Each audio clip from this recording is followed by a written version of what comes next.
Positive parenting කියන්නේ ඇත්තටම මොකක්ද?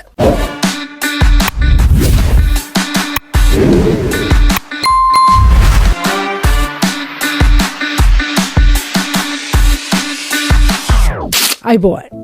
මම ඕස්ට්‍රේලියාවේ ජීවත් වෙන parenting coach කෙනෙක් හැටියට මෙහි තියෙන evidence based parenting ගැන ඉගෙන ගන්නවත් එක්කම මෙහි ඉන්න අයත් එක්ක මෙහි ඉන්න දෙමව්පියන් එක්ක ඒව බෙදා ගන්නත් මට අවස්ථාව ලැබෙනවා. ඒ හින්දා මට හැම වෙලේම හිතෙච්ච දෙයක් තමයි අපේ ශ්‍රී ලාංකික දෙමව්පියන්ටත් මේ වගේ පරීක්ෂණ මත පදනම් වෙච්ච parenting දැනුම හරිම සරල සිංහලෙන් ලැබෙන්න ඕනේ කියන එක.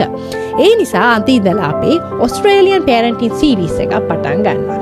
මේ series එකේදී මම ඔයාලට ඕස්ට්‍රේලියාවේ ආරම්භ වෙලා මේ වෙනකොට ලෝකෙ වටේම පාවිච්චි වෙන Triple P එහෙම නැත්නම් Positive Parenting Program එකෙන් අනිත් evidence based parenting research වලින් ඉගෙන ගන්න පුළුවන් විද අදහස් ඔයාලත් එක්ක බෙදා ගන්න තමයි හිතාගෙන ඉන්නේ. හැබැයි මේක Triple P පාඨමාලාවක් නෙවෙයි, මේක ඒ මත පදනම් වෙච්ච සරල සිංහලෙන් කරන educational series එකක්.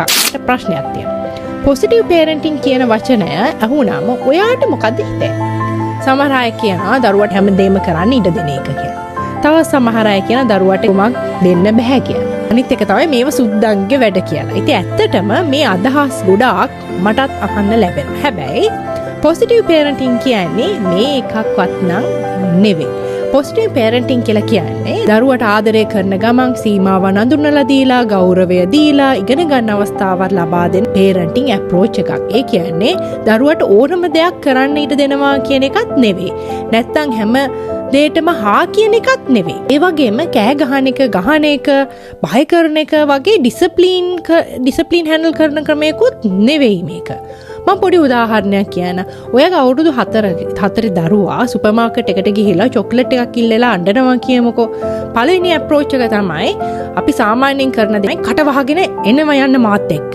මෙන්න මේක. එහෙම නැත්නම් අපි කරන දෙවෙනි අප්‍රෝච් එක තමයි හරි අඬන්න බඩන්න මම දෙන්න කියලා දෙන එක.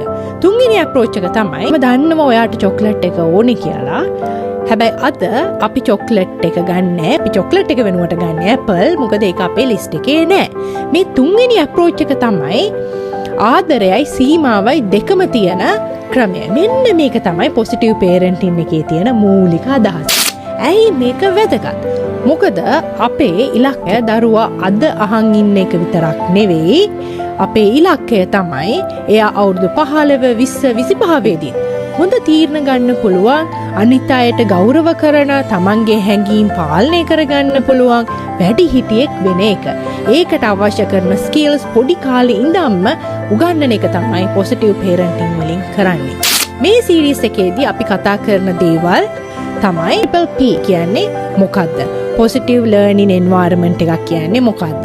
Assertive Discipline කියන්නේ මොකද්ද? Tantrums, ඊට පස්සේ screen time, ඊළඟ teenagers ලා ගැන, ඒ වගේම praises, ඊට පස්සේ problem solving, family rules, boundaries, self care, මේ කියන හැම දෙයක්ම ඊට වඩා ගොඩාක් දේවල් ඔයාට මේ සීරීස් එක ඇතුලෙන් බලන්න පුළුවන්. මම එක දෙයක් කියලා අද එපිසෝඩ් එක ඉවර කරන්න.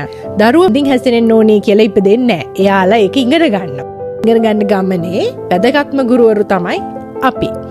ඉතින් අපි එකට ඉගෙන ගමු. වීඩියෝ එක ෂෙයා කරන්න, subscribe කරන්න, comment කරන්න, ඔයාගේ අදහසත් comment එකේ ලියාගෙන යන්න. ඊළඟ එපිසෝඩ් එකකින් හමු වෙමු.